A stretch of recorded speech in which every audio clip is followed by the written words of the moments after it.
When we think about Masonic archives, often the Grand Lodge of our jurisdiction comes to mind. And it takes a special someone to actually manage those archives and make sure that they're kept up for years to come. This evening, we're really lucky to have with us a brother that took on just that in his jurisdiction's archive and has some awesome stories to tell on the procedures of how he's done it and some of the things he's seen along the way within the archives. So we have an amazing brother with us this evening that's going to guide us through all that and more. So stick with us. We have a great show for you right after this on Historical Light. Welcome back to the Historical Light Masonic Podcast, dedicated to illuminate our past and bring our Masonic history to light since 2016.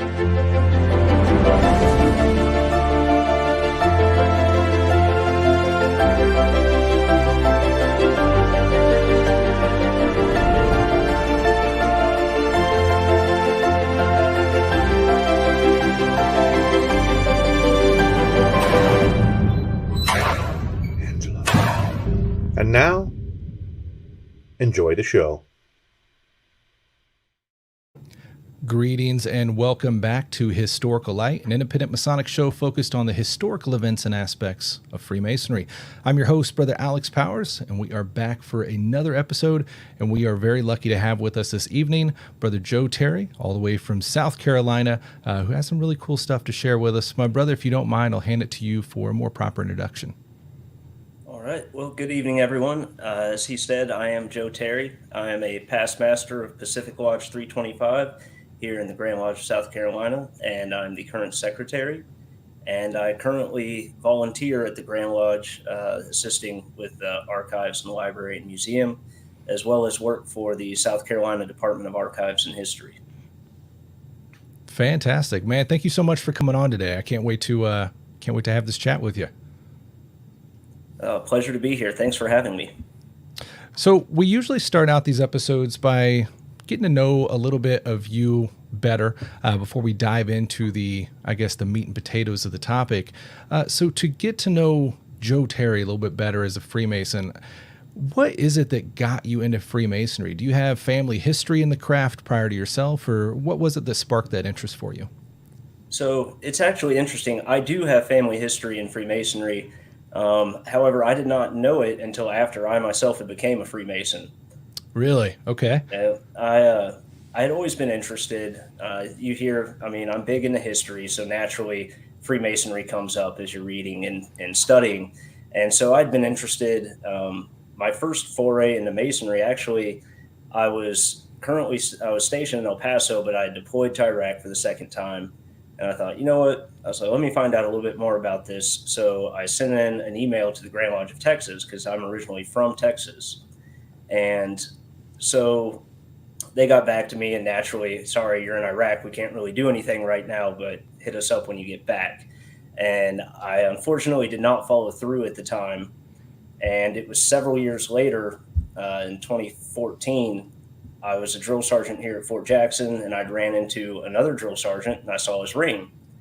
And I was talking with him about it, and he connected me with a local lodge here, and I was able to finally go through and get my degrees and become a Mason. That's fantastic. So was he a Mason in your jurisdiction, or where was he based out of? No, I actually can't remember where he was from. This was the last few months that he was stationed here, but no, he was not from this jurisdiction, but we were lucky enough. Fort Jackson at the time had a lodge right outside the gate pretty much. Okay. And so he connected me with them, several other, naturally, a lot of former veterans there, or veterans and former service members there. And that's when I joined. So after I joined, that's when, I told my parents, and I found out that my mother was the Eastern Star, as was my grandmother. Really?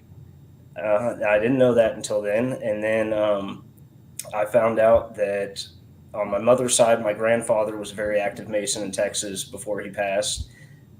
My other grandfather on my dad's side was also an active Freemason, or was a Freemason. And my great-great-grandfather was a very active Freemason in Texas back in the early 1900s. So that's all came out to me, and I found out by my grandmother presenting me with my grandfather's Scottish Rite ring in his Masonic ring. That was my Christmas present after they found out, and that was when I first learned. That's pretty cool. That's awesome. So I've heard a lot of stories, obviously, about, great grandparents or, different extended relatives, but to find out that, your mother was an Eastern Star and you never knew it. That's pretty cool. Right in front of your face. Yeah. So we hear here what kind of brought you to Masonry. What's kept you around since you got in the door? When I was in the Army, I was in the infantry, and we had, there is that like unspoken brotherhood, sense of family. And I really enjoyed that aspect carried over. And what kept me around was I was able to combine the things that I liked about that along with my love of history. As soon as I joined, I started really diving into the history and all the origins. And, here in South Carolina is a very rich and long history with Freemasonry. So I would say in the past 8 years, I've maybe scratched the very tippy top surface of that. But that's what's kept me going, is I really enjoy that along with serving. And there's just so many opportunities to explore your passions and help here in Masonry. That's awesome, man. That's a beautiful story, and we're definitely glad that it has impacted you that way and kept you around, especially as we're going to dive into this topic tonight, because as we find out, you are one of those very important guys that we need in the mix, because you're doing that work that often gets forgotten about or just undone. You're bringing up some memories about Army for so many of our viewers. We've got my wife, for one, who I need to thank so much, Yvette, for sharing this live out every single time and getting everybody over here. My wife is an Army veteran, so she's up here yelling, Army! Brother Justin Staley, he was an Army veteran as well, commenting. And then before we get into the topic this evening, I do want to go through and say hello to all of you that are tuning in live this evening. We've got you guys coming in from the YouTube side and the Facebook side. TikTok to return soon. Haven't got that set up since Masonicon. I've been very, very lazy. But let's see. We have a brother from Felser Lodge, number 217. Also there in South Carolina, over on the YouTube side. Thank you so much for joining us. And we've got, I'm going to destroy your name, so I apologize in advance. But Brother Cernay over on the Facebook side, who sent us a diamond on there. Thank you so much, my brother. And Brother Gabrielle sent us some stars, which helps the show. Thank you, brother. Deeply, deeply appreciated. Brother Henry Rodriguez saying he's been looking forward to this episode all week. Skipping around on me here. Brother Camille showing fraternal greetings coming from the Grand Lodge of Quebec. Greetings. Thank you so much for joining us this evening. And a Brother Bill Webb says, hi, Joe. Thank you all so much for joining us. It's a pleasure to have you here with us. Before we do dive into the topic this evening, I do want to give a huge shout out to all of our Patreon supporters that help keep this show going. We've been around since 2016, and we are fully devoted to Masonic history. If you like what you see here, you can always help the show out by going over to our website, HISTORICALLIGHT.com. Check out the goodies we got there, and if you like it, click on the support button up top, and you can support the show through Patreon and get some of those awesome perks that come along with the different support levels. With that, my brother, I am really looking forward to diving into this topic with you. Now, Masonic history is not something that you've been delving into since the beginning of your career. We've been Facebook friends for quite a long time. You've been that history nerd, but you were a contractor, right? Yeah, there for a while, right after I got out of the Army. At first we were looking at, all right, well, what do I do now? Right.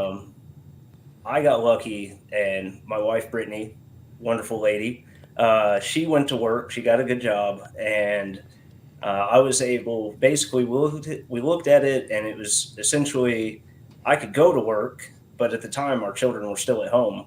Right.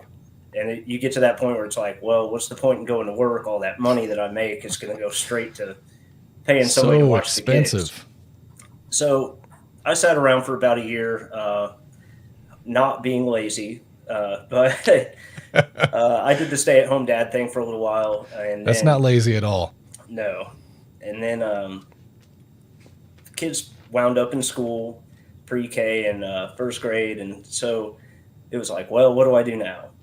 And one of the things I've been exposed to, my stepfather had actually been a maintenance guy for apartment complexes and stuff, and I was like, well, let me give that a try, and I wound up like I always do. I started with let me just do a little part-time thing, and that wound up turning into 70, 80-hour work weeks running my own contracting company, repairing and renovating houses for property managers and real estate investors and stuff like that. um, and I did that for about almost 4 years. That's how long I did that, and then I had health issues come up and wasn't able to keep doing that, unfortunately. But it kind of timed out perfectly because I was able to buckle down and finish my bachelor's, which for me was an 18-year degree instead of a 4-year degree. But we got that done, and it was almost, I don't want to say it was fate, because right as soon as I finished that, an opening opened up at the state archives, and I was able to apply and do the interviews and secure that job. So I think everything's ending up exactly how it should.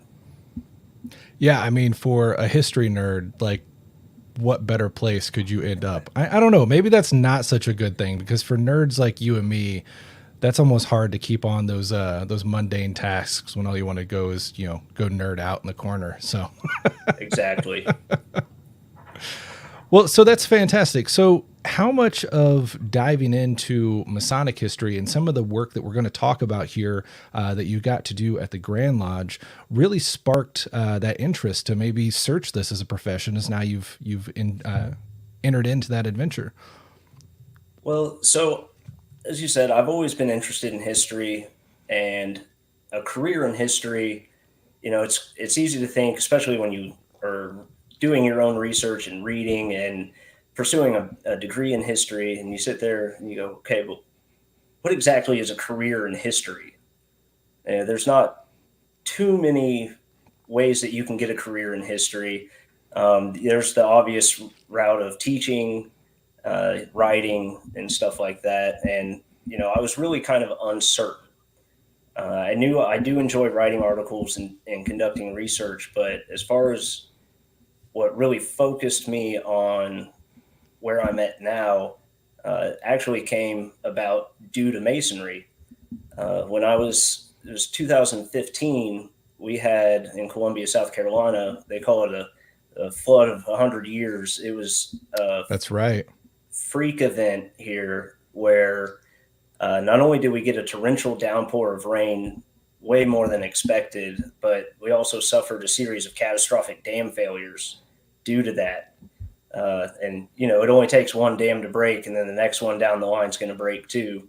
Definitely. And so that happened to us, and we basically had a lake mysteriously, or, all of a sudden appear where our lodge was. And so because of that, we were lucky. It's a 2-story lodge, and all our minutes books and everything were upstairs, and were spared. However, downstairs is where we had a lot of old records, old files, financial records, things like that had been stored in a closet down there, and they were gone, just wiped out. Everything was taken out with that flood. And I do have the pictures of that, if we wanted to share those now. Or Yeah, you go ahead and throw them up. I don't have that. If you want to share it from your end, I'll get it thrown up here.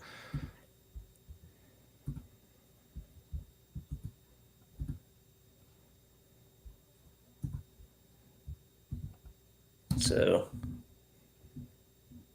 Let's see. Went to a black screen. well, Good old technology. There we go. All right. So Wow. let's see here. You can see this is the front of the lodge, right? That's the front door, and it is. We had luckily the So that it's 2 stories, and the back side of it is downstairs. The front side of it is upstairs. Um, but you can see this is a 2-story apartment building right next door to the lodge. So that's the top floor that they're having to rescue people out of. And this is the damage that was done downstairs. You can see it. What the water level came all the way above the ceiling and pulled the ceiling down when it retreated. And then here in this picture, you can see right there where the water line was. Wow.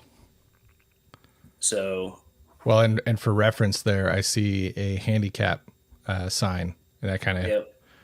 just to give you a hint of how high that is. That is insane. So but yeah, so that was the flood that happened. And that's when I realized, especially when it comes to lodges and masonry, those records are all that we have. Right. And once they're gone, they're gone. And so that kind of sparked in me the passion that I now have for preserving the history that we have, because then I started comparing it with our history and just how much has been lost over the years. 100%, man. Your story and mine coincide quite a bit in that manner, because diving into my lodge's history is exactly what made me so conscious of how our history is kept and how it's disappearing before us. You go to so many of these lodges, and for one, if you barely look into the history of masonry, you'll see that what happened to you guys there, while that was, a freakish flood, water damage and fire damage and tornado damage and any other kind you can think of is no stranger to masonry. And to think about the amount of records we have lost through the years because of that. And now we're at this age where these records that we do have, they're so old that they're literally disintegrating and disappearing from the page before us. And that's on a good day. We never know, like you brothers, you had no idea that, a week from, before that happened, that was going to be the case. And each and every one of us are in that position. I firmly believe that we are the last generation that has the opportunity in so many of these cases to preserve these records. Something's going to happen. Lodges are going to close. They're going to disappear. And even the ones in the best of cases are literally falling apart before us. So yeah, to have something blunt happen like that is unfortunate, but I guess I look at the silver lining with having social media and being able to connect with so many brothers these days that, hopefully we can show that and really kind of hit home that if you guys got records and they're accessible, man, preserve those now while you can, because you don't know what tomorrow is going to bring. Oh, absolutely. And that's, we also have the reverse problem. I know a lot of people are liking to go digital now, and minutes are getting typed and they're getting saved. And that's great until nobody can access that computer or that hard drive goes bad. Yeah. So, you really have to look at preserving things in 3 different formats, essentially. If you're physical, you're digital on a computer, and then backed up in a cloud somewhere so that you have the ability, if one of them goes, you can pull from somewhere else. Oh, 100%, 100%. And we're definitely going to talk about that. I know we've talked about it before. This archival and digitization is a huge aspect of this show. But before we get to that, let's talk a little bit about you getting started with the Grand Lodge, and then we can kind of work our way through what that process looks like and kind of give them a roadmap there. So you getting involved with the records of the archives of the Grand Lodge of South Carolina, explain how that kind of came about and what that looked like when you first got in. So it's really kind of funny. I just kind of showed up and started doing it for myself. And so I like to research. So it started with me just wanting to get copies of things for me to be able to research.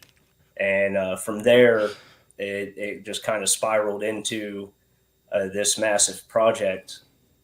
but we're very fortunate in South Carolina to have the Grand Lodge officers that we do. The entire Grand line, from the Junior Grand Warden to the Grand Master, they all understand the importance and the value of doing this work, and they're all very supportive of it. Particularly our Grand Secretary, Most Worshipful Gerald Carver. He has been at the forefront of helping us get all this work done. And, honestly, I'm just thankful that I'm able to play the role in it that I am. But yeah, that's how it started. Was I originally wanted to make copies for myself, and I just kind of said, well, let's see what we can do from there. That's awesome. Yeah, you and me nerd on the same frequency for sure. But you're mentioning here how your guys' Grand Secretary and other Grand staff are supportive of that, and that is huge. I mean, really, if the backing is not there, this stuff easily falls to the side. To have an administration that sees the value and the importance there is vital. But also for brothers like you, we need more. Like, man, I've had this talk so many times, and there's so much just here in Kansas. I mean, God, there's so much just with my lodge, because when we look at the history of things, we've got our records, but there's also so much more history there, so many more dots to connect. And as you saw, going to the Grand Lodge for your own history or, your own research, and that branching out to now you're, doing a side job for the Grand Lodge, it's easy to get into these rabbit holes and see how vast this history is. It's way more than one guy can do. It's way more than one lodge, than one jurisdiction. We need so many brothers right now to realize the importance of this and dive in their lodge, in their jurisdiction, their Grand Lodge, and to start doing this, because I just can't preach it enough. We're not going to have the opportunity to down the road. So, man, so glad that you dove in there and found that. When you got started with that, did they have the equipment, or where did that process get into the line? So, as you mentioned, we're nerds, and being a giant nerd, I actually bought my own book scanner. Okay. It was a fun and interesting conversation with the wife to try and explain why I needed to buy a book scanner. But I did, and I bought, my own book scanner, and I took it down there, and they saw what I was using, and they actually wound up getting their own upgraded version of the one that I have to use down there. And it's amazing how one person with a little effort can spur, it can ignite that flame of, hey, maybe this is something we should do more of, or maybe this is something we should invest more in. And, like you said, if we could just get one brother in every lodge to start working on that, it would be great. But that's what I did. I bought my own book scanner. We took it down there and started using it, and until they got theirs. And other than that, that's really the only equipment that we needed. They had most everything, but we would work together and talk and have discussions, and I'd make suggestions and mention, we need certain kind of book repair material for some of the books in the library, or we should work on this. And I never got any resistance. If you know it, you're right. We could use that. Let's get it. And so it's just been great, really. That's fantastic. So book scanners, that's a wide market today. We have everything from $20,000 professional, fully automated, to using your cell phone, which is how I got started. Where did you start as far as a book scanner? What medium did you go with?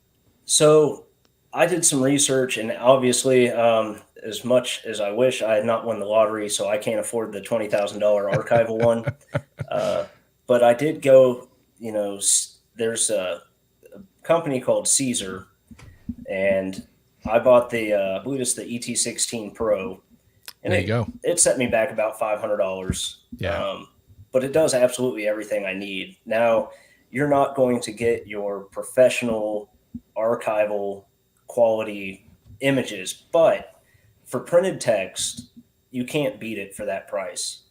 You're really able to scan all of your documents or all of your books, and on top of that, it not only will scan them, but it will OCR format them and give you a text searchable PDF, which as a researcher is just phenomenal to have, Yeah. especially when you're trying to find information through 60 years worth of Grand Lodge proceedings, and you can just pull up the PDFs, search for your keyword, and boom, there it is. 100%. So I'm glad you touched on that. First of all, congratulations. Caesar is a fantastic brand, and we're not sponsored by them or anything. We are an affiliate. We have a link that we'll get in the comments for you guys to even give you a discount if you want to venture into something of that nature in your lodge and your jurisdiction. But when I got started, like I said, when I first got started, I was using a cell phone. I had a light set up and a box, and it works. It works. It's hell. I mean, you're looking at all these photographs and then trying to stitch them together, and then you just have photographs. We ended up going on Amazon at the time, and mind you, with technology, I think they say it doubles every 6 months now, essentially. This was 2017, I want to say. We bought a book scanner as a lodge off of Amazon for about $220, something like that. And it was okay. The reason we bought it was that OCR searchable function. The image quality, like I said, was okay. Got through a book and go to click the OCR, and it just spun and never stopped. And we send a message to the company, and we just got a very broken message back. It doesn't work. That was your main selling point here, guys. So we ended up doing a lot more research and testing out this company, Caesar. And I have been a fanboy of them from day one. Now, I'm not going to say they're the best on the market because I haven't tested them all. What I can say is I've done my cell phone. I've done a cheaper one, which, still $200, but in the market, it was a cheaper book scanner off of Amazon. Invested a little more money and went Caesar, and it just worked. No, it's not your $20,000 professional archival level, but I will tell you this, for what you need in masonry, it is all you need and more. If you set the settings right, I am able to zoom in far enough I can see the imperfections and the pin strokes. We just need to preserve this data before it's gone. This is more than capable of giving you a very good quality image. But what I was most impressed with was, the functionality, the software they send for me has worked excellent, but the OCR has kind of blown me away. It's powerful. From going from a company that just spun and did not work, this works. It, in my experience, has worked very well. And the exciting thing about that is OCR is one of those technologies, it's only going to get better with time. Like, as we're sitting here today and we're watching TikToks and stuff, and we're seeing all these AI and, you can make a face look like someone else and make a voice sound like someone else so easy. Think about how that's going to impact that technology is going to grow in those areas. What OCR is today, within a few years, I'm very, very confident, because when you OCR right now, what you're mainly getting is the typed text. The handwritten stuff is very, very hard to read for you and I, let alone OCR. But within the years coming, I would almost guarantee that OCR is going to be able to read that better than you and I. The other nice thing is we can OCR this today. You have that digital file. Let's say 15 years from now, when it's just mind blown crazy, you're able to redo that file because you already have it in digital format. It's only going to get better and better as time goes on. But equipment like this is massively important to just get it done before it's gone. Oh yeah. And you mentioned your phone, and to get a head start, if you're having issues, people don't want to spend the money for a book scanner, which I get completely. I had to make that explanation to my wife, like I said, but they do have, there's an app called Stack, which basically will allow you to take the pictures and it will put them into a PDF or into one file as opposed to a whole bunch of picture files. I mean, even just doing that, just getting it, Yeah. digitized in some format.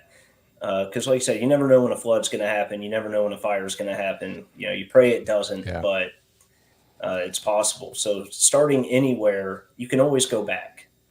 Starting anywhere is better than nothing. And I'm a big fan of just get it started however you can. 100%. I mean, yeah, that's a fantastic point that, the phones are more capable. I mean, we have to say, like, iPhones, Androids, whatever, like, these are supercomputers we're holding in our hands, and they take one hell of an image. They will do the job.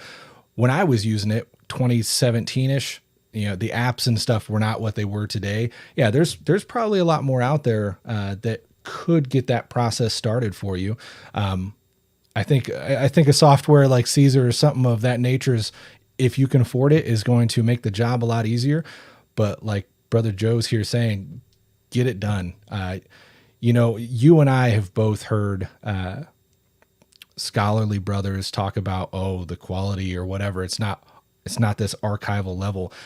Well, I'll tell you one thing. If you've got an important document that is going to connect the dot in your research, and you reach out to Brother Joe and you find out, we just had this huge flood last week and it's gone because I didn't have the $20,000 to $50,000 machine we were waiting on to buy in 20 years. And now, that history is just gone. I'd rather have the 900 DPI amazing image versus nothing at all, Right. Or even a cell phone image, to be able to zoom in, read that, be able to recover that history versus just having a disintegrated page. Get it done by whatever means needed, by whatever medium or platform you can use. Definitely get that work started. And, if we take care, and this is one of the aspects I want to talk about as we proceed on in this, is not only digitizing and tossing, but trying to preserve all these mediums. I think it's personally important to, yes, digitize and preserve that data as soon as we can, as best as we can digitally. But I'm also a fanboy of history. I've got a lot of historical books and documents back here. I like to preserve the physical items as long as they can possibly last as well. And if we do both of those measures, for one, because we did it digitally, we've locked in that we have that data. But if we preserve the physical as well, and that technology does get better, well, we've got a second opportunity. But at least we had that first. Oh yeah, absolutely. And, I know a lot, like I'm here talking about my work at the Grand Lodge and some of the stuff we found there, but I really want to emphasize it's the local lodge level that we really need to work on. Grand Lodges are pretty good about making sure their stuff gets through. It's at the local lodge level, which really has some of the most important records, because that's where your minutes books are. They give you detailed information about the local lodge, what they're doing, what the community was like, how the community was affected. That's one of my favorite things to see when I'm reading Grand Lodge proceedings or local lodge minutes books. Is I'll go to a portion in history around 1917. Well, what was going on in the local community during World War I? And you can see how they're responding to, my son just died in Europe, and you can pick up a lot of context from these. And I think people don't really realize that when they're writing them, that 100 years from now, people are going to be looking back at what you're writing. Yeah. Oh, 100%. I mean, so, well, let's back up, and I got a question for you, because it's kind of lead into that topic there. In your guys' jurisdiction, do you have anything in place to aid the lodges in that effort? At this moment, we as an official thing, we do not. I have been going around and helping, and I know our Grand Lodge has been encouraging local lodges to do the same. Um, One of the big things we've done is, we've transitioned to Grandview several years back, and it Yeah. has the option to upload your minutes into Grandview. And so the Grand Secretary has been really big on encouraging lodges to not just upload current minutes, but to go back and upload previous ones as well, because those get backed up and are accessible from anywhere. So that's one thing they've done is encourage, but we have not set up an official program or anything to assist the lodges with that. And to be fair, I think a lot of local lodges, and that's, it's their responsibility. And I think Grand Lodge should, I think they should appreciate any help they get. But what we really need is for these lodges to step up and take care of it themselves. Like you said, I'm only one person. Yeah. There's only so many people up at Grand Lodge, and we really need to get kind of a grassroots campaign going to do this. And I'll say, since I've started doing my work and I've been very public about it, I post about it all the time. And, here's something I found, here's what I've been doing today.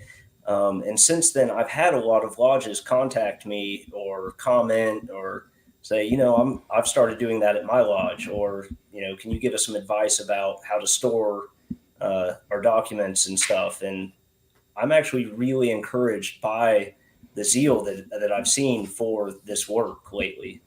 Yeah. No, I agree. It's definitely taken off. I want to share a little bit about, because I'm connected with the Kansas Lodge Research here in my jurisdiction. And one of the exciting things we got into is tied in with this right here. So in our jurisdiction, I got appointed as director of Kansas Lodge Research, which our Lodge of Research is not really like others. It's a Grand Lodge program. It's not really a lodge of its own. So my position's appointed by the Grand Master, and we are a Grand Lodge program. Essentially, we kind of became like the history side of the Grand Lodge in many regards.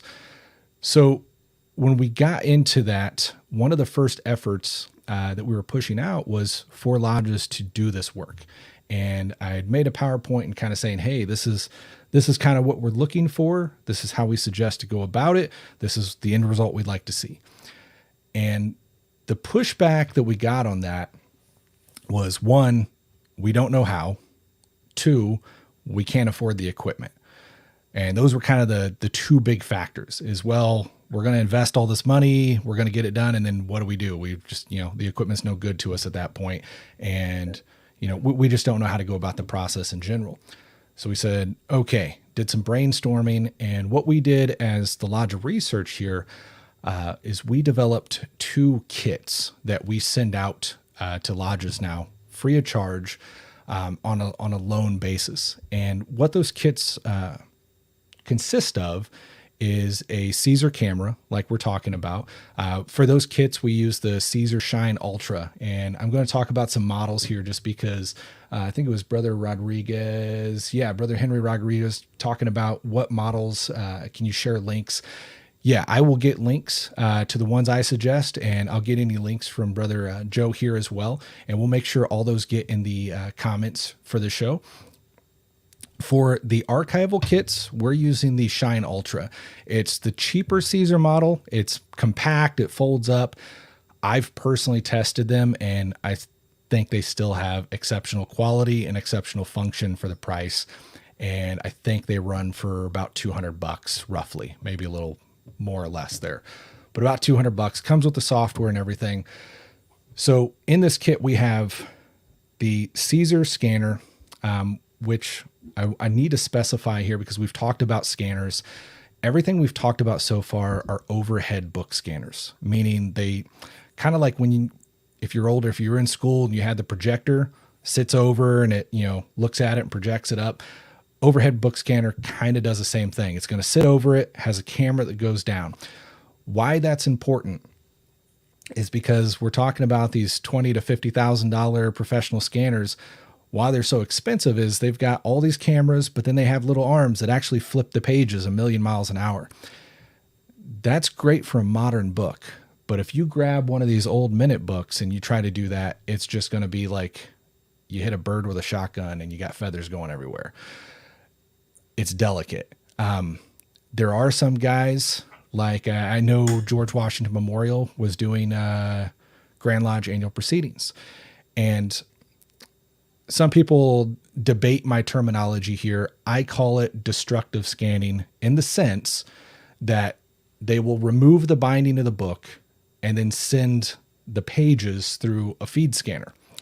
But you have taken the book apart at that point. For books, especially going lodge to lodge, and those conditions vary, I'd like to preserve the physical as much as I possibly can. So I am a huge fan of overhead book scanners because they do not contact the book. It gets a great image aiming down, and then the only contact is you manually flipping the page and clicking a button. Flip and click. So everything we use here in Kansas is that overhead style. In this kit, we've got that overhead book scanner, the Caesar Shine. We've also got a bulk scanner. And as you're talking about connecting these dots, this is where I suggest, and depends on the lodge, but I think every lodge has that file cabinet with probably letters from 1915 and, so many guys will go through there and say, oh, junk, and throw them all away. You can debate me on this if you want to. You never know when you're going to connect a dot and where. If you have the means, I say just scan it. Scan it, and then if you don't want to keep the physical on that, that's fine. Keep your minute books, of course. But on those letters and stuff, scan them in. Here's the reasoning. In these kits, we've got the bulk feed scanner, we've got the overhead scanner, we've got a laptop, we've got a film and slide scanner, and everything runs through OCR. The reason we do this, and we do it free to the lodge, is we're preserving that history, because that lodge eventually is going to shut down. That history is going to go who knows where. And once a lodge is gone, that history is typically gone. When we run stuff through OCR, we no longer need to open a book and page by page and try to read and hope we find something. We can do this handy little thing of Control F and search. Now, think about, and this is what we're building in the Kansas Lodge of Research, and think about if we could do this jurisdiction-wide and then worldwide. Instead of me thinking, okay, well, I found a little tidbit about this one prominent guy at my lodge, and I want to know what else he was connected with in my state. Well, what do you do there? You think, okay, well, I'm going to have to go to Wyandotte 3, or I'm going to have to go to out to Garnett and sit and flip pages and hope I come across his name. When these lodges go through and they preserve their history and they scan this in, it goes into a massive digital archive that we're building. Everything is content searchable. So we're going to get to the point, and we already can to a large degree, where now I can just do a content search in the front for McClintock or Jones, whatever. And it's going to show me everywhere where that name pops up. Not just in that book, not just in that lodge, but the entire database. So think again, if not just your lodge, not just your jurisdiction, but nationwide, worldwide, how that could connect dots. If you've got those letters in that file cabinet scanned in, man, you're going to have more data available to you than ever before, and it's going to be a game changer to Masonic research. So, two things on that. It's funny that you mentioned that, because one of the recent projects that we did was trying to compile a list of Masons made at site in South Carolina. And okay. Normally this would take going through all the proceedings, reading through all the proceedings and trying to track it down. Because we've digitized, and I was able to search using certain keywords, and I'd say within an hour and a half, I had a whole list.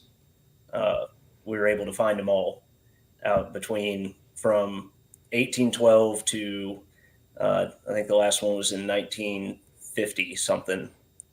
but we were able to track down over 100 years, search through 100 years plus of data to find the 9 names that we needed. So, that just speaks to the power of OCR and having these digitized the way they are from a research standpoint. And, you mentioned it. I get asked a lot, okay, well, what do I make copies of? What do I preserve? Where do I start? And I get laughed at because my answer is everything. Yeah. And I think people feel like maybe I'm just taking like the easy way out or giving a cop-out answer of like, just do everything, don't worry about it. But that's really the truth because, it's not for us now to decide what's historically important. Yeah. We have no idea. We don't know 100%. what they're going to be looking for. So it really is important that everything you possibly can, and these files don't take up, it'll take a little time to scan them, but we're not asking you to make an archive room and store boxes and boxes of records forever. That's the beauty of digitizing. You don't have to do that anymore. That's a great point. So to that, because I think all history nerds like us, anytime we're trying to put people onto these projects, that's the one, well, where do I start? What do I do? There's all this stuff. So we kind of have to look backwards and deconstruct what our brothers before us were doing. Because one great thing our lodges and jurisdictions did in the past was think about historical relevance. At least in Kansas, if you go through the annual proceedings of the Grand Lodge, you'll see year after year after year, the Grand Lodge pleading and making edicts and one thing after another about lodges needing to preserve their history. So you think about what you have in your lodge, all this stuff that you don't know where to start with. We've got the minute books. We've got the Tyler's registers. We've got these letters, these photographs. Why do we have them? Why are you signing in that Tyler's register? At the end of the day, it's history. You're documenting the history of who was there. Why are we recording the minutes? It's historical documentation of what happened in that meeting. Why do you think they shoved those letters from 1902 in that file cabinet? Because it's of historical relevance. So when we say everything, it sounds like that's an insane request. Our brothers before us did the best they could in their time. And in our past, that was compiling and preserving in the safest manner they had. And maybe that was a file-proof cabinet. Maybe that was just on the non-damp side of the lodge, or like with our Grand Lodges building these big brick buildings, it was a fireproof structure versus the wood lodges that easily burned down. They had all this stuff. They compiled it. They did the best they could in their time. We're past that. What we can do in our time now is much more than that. And we owe it to everyone before us that has taken those or made those efforts to now preserve it better. And not just that, but realize that today is the history of tomorrow and preserve our history today in the same regard that they preserved it before, but in that same better manner so that we're preserving it moving forward. Otherwise, we're really just in the same boat. We're getting caught up on what we needed to, but today's stuff is always going to be lacking if we're not thinking about that as we move along. Oh, absolutely. And like you said, if I had to pick an order, I would definitely go minutes, books, Tyler register, correspondence. It's amazing what can be gleaned just from seeing who was at a meeting. Because in the future, it may come up, well, was this person a Mason? We can't find any record of it, but here he is signed into a lodge. So clearly he must have been a Mason. They let him in. He signed in. Right. So everything is valuable, and it's not our job to decide if it is or not. It's 100 years from now when they're going to look back and say, well, what do I need to know? And that's when they'll find what you preserved. 100%. 100%. So I know there's a lot of questions coming through about, procedure and equipment and whatnot. please feel free to send those messages. Brother Joe and I will tackle those, and we'll get you the best information that we can. And as history nerds in general, I think we're always willing to help with that advice, how to get started, maybe our interpretation on, how to go about your different projects. So feel free to reach out with those questions, and either we'll give you the best advice we can, we'll get you pointed in the right direction. Let's see here. We've got a bunch coming through, and I'm going to save a few of these to the end, but as we are kind of getting towards the end of the hour, I want to take some time to hear a little bit about, the nerd satisfaction of some of the stuff that you've come across in your time of, being able to do some of this work in the Grand Lodge, and even being an eBay nut like myself. I think you recently came across something that was pretty cool. If you wouldn't mind sharing a little bit about the treasures that you've come across. Well, so the hardest part of it, I think we've digitized probably 20,000 something. I think it's between 20, 22,000 pages. We've been able to, for Grand Lodge proceedings, we've been able to do from 1812 to 1919 currently, which is actually awesome. Kind of ironic because 1919 is where it ends, and then it jumps to 1921. We changed the date of our Grand Lodge, so we had a 14-month period, so there's no 1920. But so the hardest thing is, like you said, the way we do it is it's an overhead scanner, and you sit there and you flip pages and take a picture, flip pages, take a picture. Very sexy work, if anybody was looking to get into this. But the hardest thing is to do that and try to do it efficiently and in a timely manner when all you want to do is read the pages that you're trying to scan. Being a history nerd, I'm sitting here with a proceedings book from 1814, and I can't look at it. I just have to turn the page and take a picture. But the nice thing is I can go back and look at it on the computer now. But so a lot of what I found that is fascinating to me, and like we talked about this a little bit before, was we're not really discovering anything new per se. It's more like rediscovering. Right. This was all known at some point, and it's in the proceedings, so anybody can go pick one up and find it. But I've found fascinating things. South Carolina had no traveling lodges that we knew about or that I had heard about. And I found evidence in the proceedings. There's no evidence in the proceedings of a charter ever being given to a traveling lodge, but there's two mentions that a traveling lodge charter was issued to the Palmetto Regiment when they left for the Mexican-American War. And all it says is that, I believe it was the Grand Lodge of Arkansas or Alabama, returned the charter to us because they had lost it while they were down there. And they had found it, and they returned it to South Carolina. And the entry basically says, we received this that came from this traveling lodge that was chartered, and the charter was deposited in the archives of the Grand Lodge. And granted, that was back then. We no longer have it, unfortunately. But there's that, and then there's mention of it when the generals that the Palmetto Regiment fell under during that time came back through town.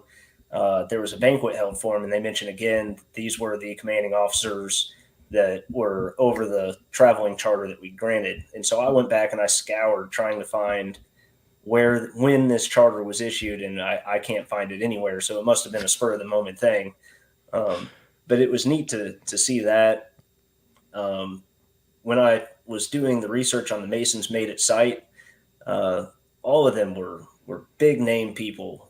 They were all important people that did important things, with the exception of one. And I think this is one of my favorite stories. Jacob T. Barron himself, past Grand Master of South Carolina, a very big name both in and out of Masonry. He made a Mason at site. However, his was a little different.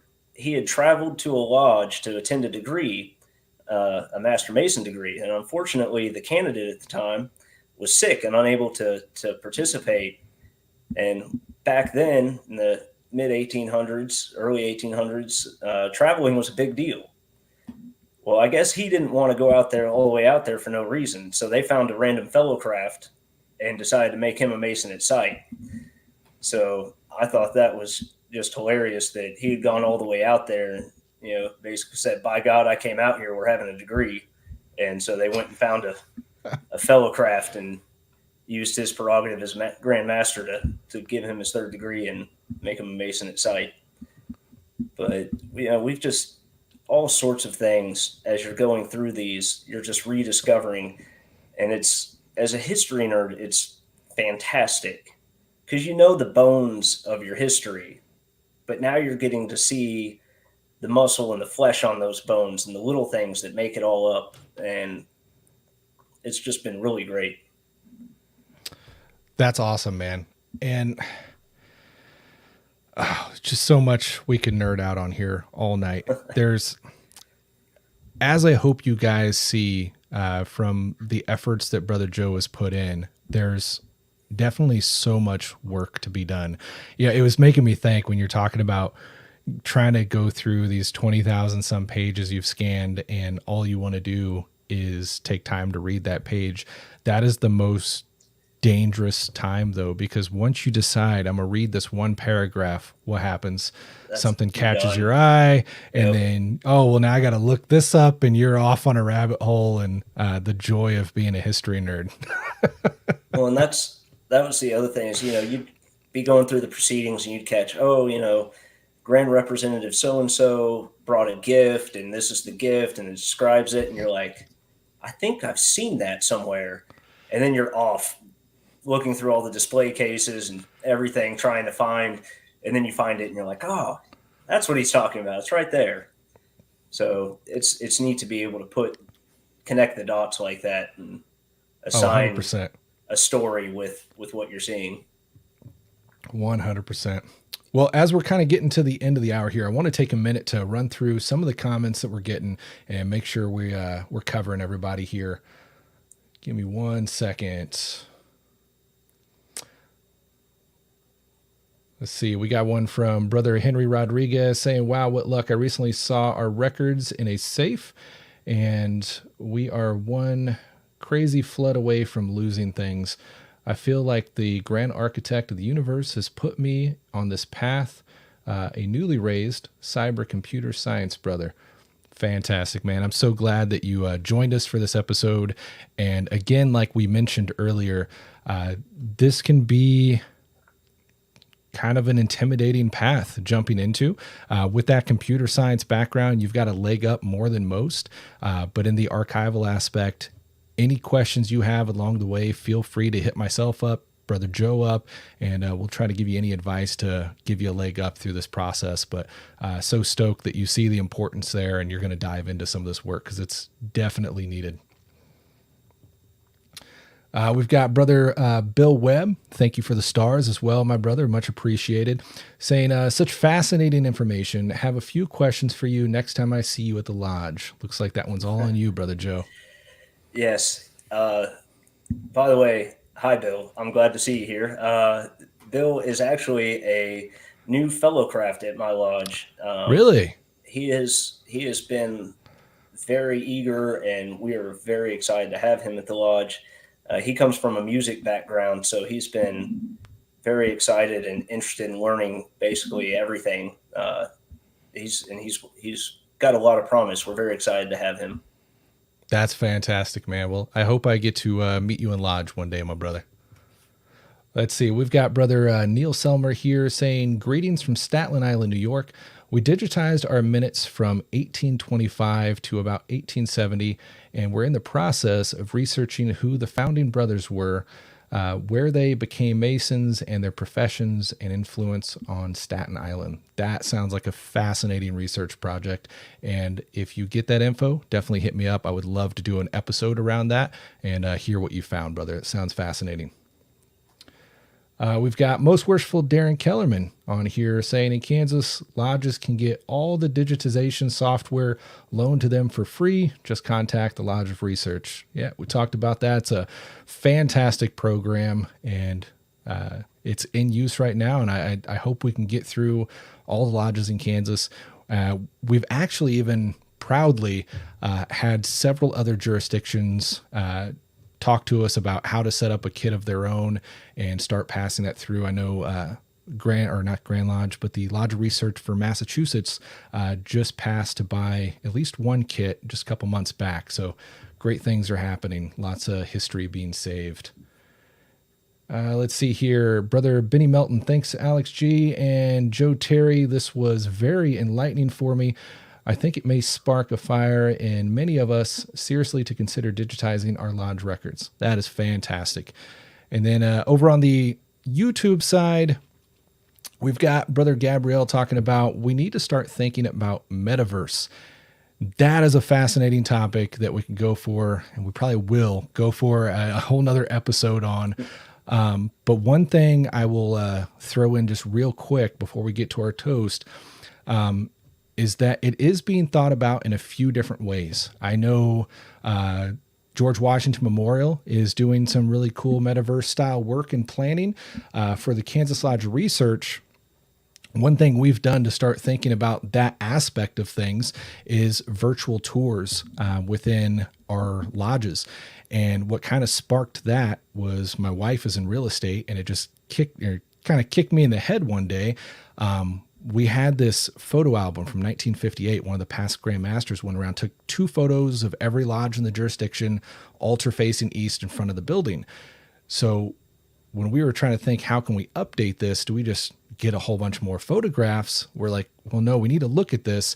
They were doing the best they could in their time. What is the best we can do now? And with my wife in real estate, I'm sitting there one day looking at houses and virtually walking through it. And I'm like, what if we could do this with a lodge? So we've started doing that through the Lodge of Research here. We'll actually go out with a 360 camera, take shots of these lodges, put it into a virtual tour, and now we're able to load that up on devices like the Oculus. And we did a really cool one of our Grand Lodge, and it was kind of freaky. It's like you're standing in the Grand Lodge building. But you think about that, 50 years from now, when some of these buildings don't exist, instead of just seeing a photo, you'll be able to walk through it and actually look at items on the wall and see what it was like, which is a really cool aspect. But yeah, the metaverse is going to have so many doors to open, and it'll be really, really exciting to see how that expands in the years to come. Well, Brother Joe, I want to give you time for some final comments and stuff, but we are at the 9 o'clock hour. So before we do final comments, would you mind to lead us into toast this evening? I will. Let me get my beverage. Fantastic. I can't toast without a beverage. That'd be strange. You could try. I could. I don't know if that... I think that's bad luck. Oh, we don't want that. No.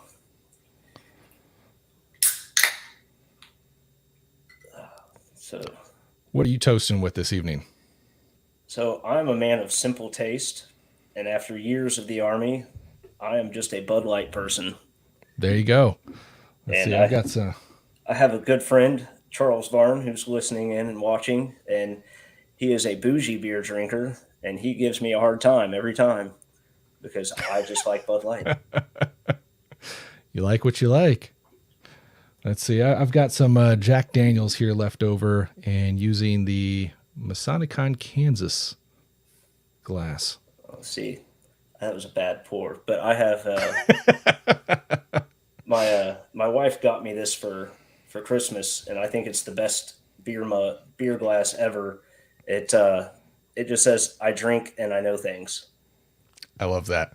That's fantastic. So I have kept that. But yes, I will be happy to provide a toast, and let's toast to history, our fraternity, and the continued zeal for discovering and preserving both. Hear, hear. Cheers.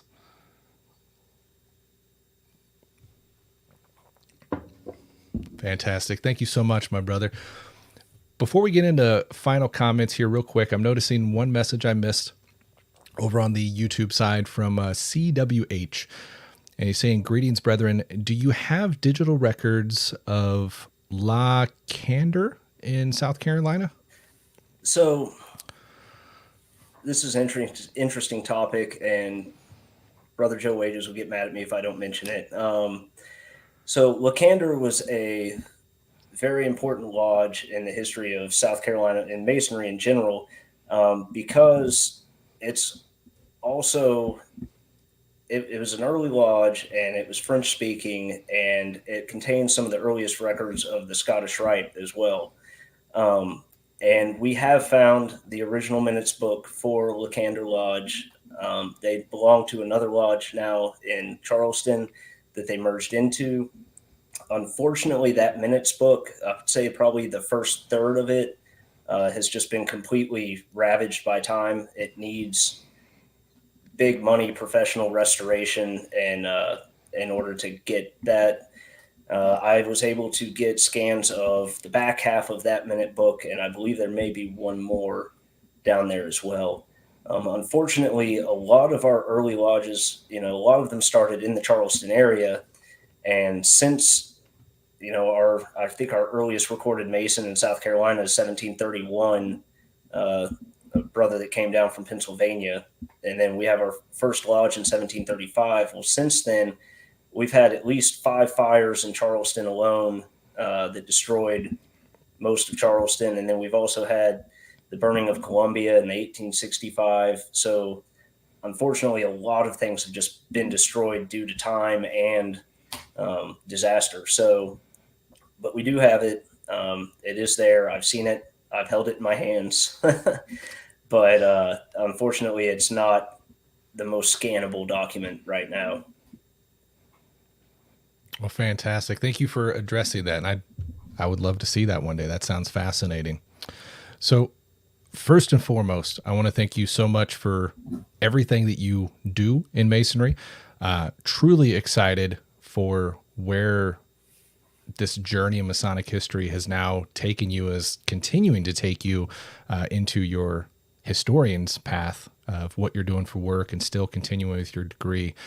So seriously, thank you for all that you do. Thank you so much for coming on the show this evening and taking some time away from life and family to share all your wealth of knowledge with us. What would you like to wrap up for? Any final thoughts, anything that you want to make sure gets across, and any plugs if you have them? I guess I'd just like to reemphasize the time to start is now. The picture you take on your phone at your next lodge meeting, that may be the last time that document's ever recorded. And It's easy to get bogged down in the, okay, well, I need archival folders, or do I need archival boxes? Yeah. First and foremost, just preserve it. Just get a picture of it, get something done, get a start. Once you get started, you can just build from there. And I'd like to encourage everyone, from the newest master mason to the past master that's been there for 40 years, it only takes one brother with one time to speak up to get this ball rolling and get it started. And that's really what we need from a research standpoint and a preservation standpoint. We really need more brothers to continue this excitement and get this going. And I really just thank you for having me on to spread this message and to do that. I'm more than happy to connect with anybody and help them out and help them get started, and as I know you are as well. And that's really all I have. Well, brother, it has been an absolute honor having you on. I think we could easily chat for like hours more. So we'll probably have to bug you to get you back on here again and have another chat, because you're one of those nerdy guys I can definitely get into it with. I'd be happy to. Fantastic. Well, my brother, thank you so much for joining us this evening. Thank you, everyone who tuned in live, and for all those that sent stars, and of course, our Patreon supporters. To our Patreon supporters, please remember tonight is one of our monthly hangouts. So right after this, you'll have exclusive access over to the Zoom meeting. So we hope to see you all there. But with that, until next time, keep illuminating our past and save history. We'll see you guys. Take care.